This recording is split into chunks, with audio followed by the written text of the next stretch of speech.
Wala akong mic. Yes. Meron ka mic. Meron. Yes Okay, po. okay.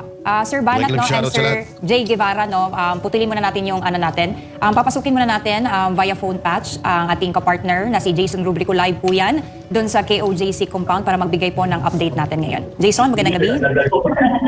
Yes, Carla, magandang gabi at sa lahat ng ating mga kababayan na nakikinig kayo at nanonood dito sa ating special coverage dito nga sa nangyayari ngayon sa ating KOJC Central Headquarters.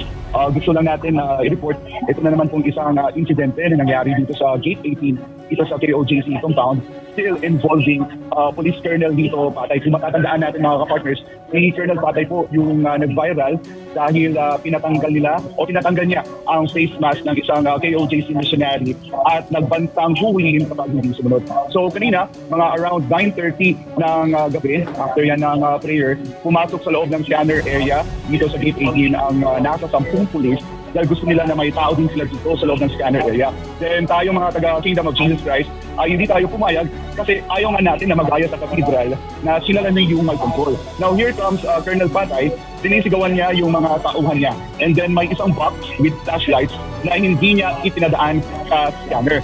So sa kabila yan ng negosasyon, CPO Director Colonel Maranzana ng KOJC Legal Counsel na dapat lahat ng mga gagamitan, mapaliit man yan o mapalaki, ay dadaan talaga sa scanning area. Especially mga kapartners, after the incident na meron tayong na-intercept na miyembro ng Special Action Force na may dalang bomba. At para mas maintindihan natin mga partners, yung nangyari, ito medyo mahaba ito, 7 minutes yung video, pero para mas maintindihan natin ang ating mga kababayan dahil baka sabihin na naman ng spokesperson, ng PRO11 na nagsisinungaling tayo. So videos and pictures never lie. So para mas maintindihan at patotohanan itong report natin, narito ang video ng insidente ngayong gabi.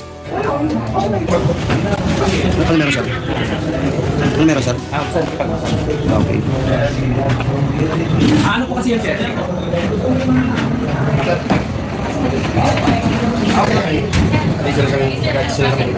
Hindi po sir, hindi po pwede. Sa amin po ito kami lang po allowed na mag-operate po dito. Pinag-usapan na po namin yan yung other day. So the last 2 days ago. So hindi po pwede. Hey sir,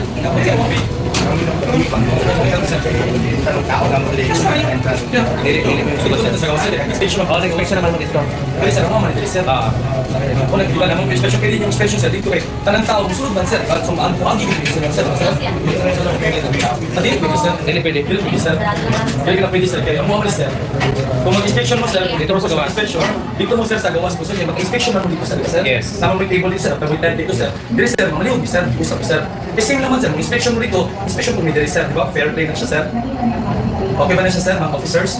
Kaya sa okay nagibot nga daotan diri sir. Sa may ma-justify na itong anas sir.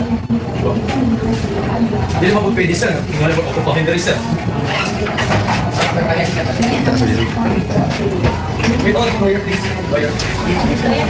So, ito ho yung ganap ngayon. No? Gusto ko nila mag-take, maglagay ng dito, maglagay mo ng kapulisan para inspection. Ayaw yata dito! Ano yung magsumisigaw? Oy! Papapasukin yan, oy! Teka, sir! Sir, huwag ka sisigaw, sir! Bawal yan! Sir! Oo nga, sir, eh! May posisyon dito! Oh! Teka lang, sir! Huwag mo sisigawan yung mga tao dito, sir! Pulis ka, sir! Huwag mo sisigawan! Hintayin niyo abogado namin, sir! Hindi kami nanggugulo, sir! Kita mo, sinisigaw yung mga tao dito, sir! Sir, alam ko na pressure po kayo sir sa Dimas. Alam ko namin sir. Alam ko namin sir, pressure from the out. Pero sir, di sana sir mama magsigaw. Pinapahold pa natin yun.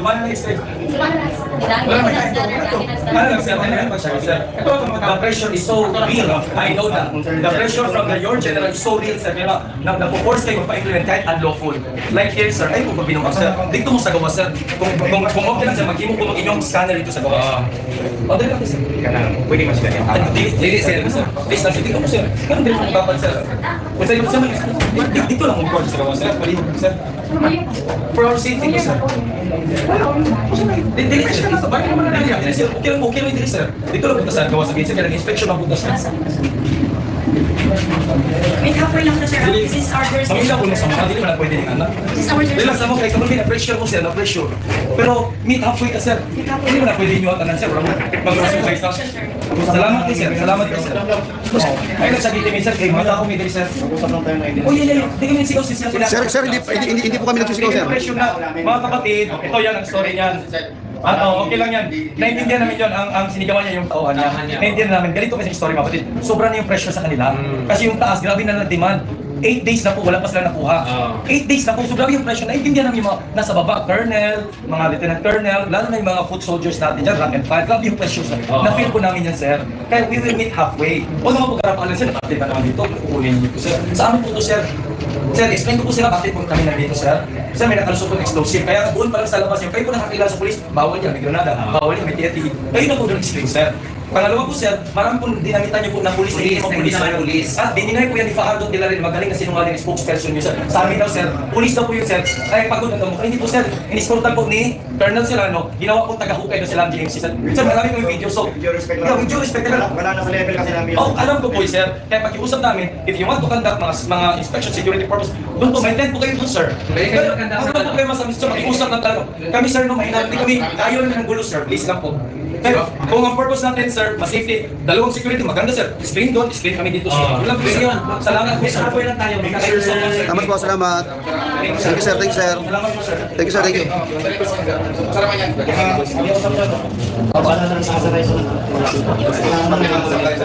Sir, kinload na namin yan sir. Kasi sir, kini-check namin. Kasi sir, bilang mo sir, nag-uniform ni sir. Tapos hindi pala police, hinanapan namin ng ID. Para lang po ma-block lang namin. Sir, kasi bakit ko didiretso sir? Marami, may paguslit kasi sir, hindi police talaga sir. Di ba ano lang natin, di ba ano gusto nag-usap sa SMNA, na naman may negotiation with Colonel Barantan and KOJC Legal Council na mga police dito sila ilang posting sa gawas. Kaya nga, Sa ano na po kaya KOJC. nga. Huwag lang yung sir ba kasi nakaka-intimidate ang presensya dito. 3,000 is not enough sir. Pati ba naman dito sir? Thank you sir. Salamat, sir. Salamat. Salamat kayo. Salamat. Ang mga bayan, yun yung sumigaw kanina dito. Hindi yung mga KOJC sinigawan, yung kayang tauhan. Alam mo si anong Third bakit patay. may tao niyan, sumigaw yun. Grabe ang pressure bro. Mabalik Grabe ang kami. pressure sa kanila. Totoo yan dyan. Pag nakita sila kumupo, may kayo kasi nakamonitor tayo sa camera. May camera sila eh. Direkta po yun yung sa command center nila. Malacanang Atayan po, si Abalo. Pinapagalitan. Sa naitindihan ang trabaho nila yan. Pero huwag naman po, garapalan na pati ba naman rights natin tapatan. Hindi po yun pwede. Do your search there, inspection outside. Walang problema kayo, inspection ninyo. Pero dito sa amin po. Salamat. At yan nga mga kapartners, nangyari kanina dito sa scanning area sa may JPC dito sa KOJC Central Headquarters. Ulitin lang natin dahil meron ng negosasyon between kay Colonel Marantan at ng KOJC Legal Council kasama ang isa sa mga Board of Administrators na si Brother Marlon Acobo. Patungkol nga dito sa protocol natin na lahat ng mga kagamitan ng mga police, mga maliit man yan, mapalaki, ay dadaan talaga sa scanner. Dahil ayaw natin maulit-ulit yung staff na muntik lang makapasok dito sa loob ng compound na may bitbit na bomba o granada. Yun yung yun yung gustong ma-intercept natin, pati na yung mga insidente na may mangyayaring tanubala, armas, at iba pang ano ba yung itatanin nila. So ang gusto lang natin, pinayagan na natin sila sa loob, ano yung gusto nilang gawin, kahit hindi, malayo na doon sa magpapatupad ng warrant of arrest, na tayo, idiniit natin yung karapatan natin bilang may-ari ng KOJC Central Headquarters, bilang may-ari ng tahanan namin na sumunod sila sa protocol. Kaya gusto po natin dito sa pag-conduct nila ng sinasabi nilang arrest warrant ay matiwasay. So yun mga partners, ang nangyari nga dito sa may BPP ng KOJC.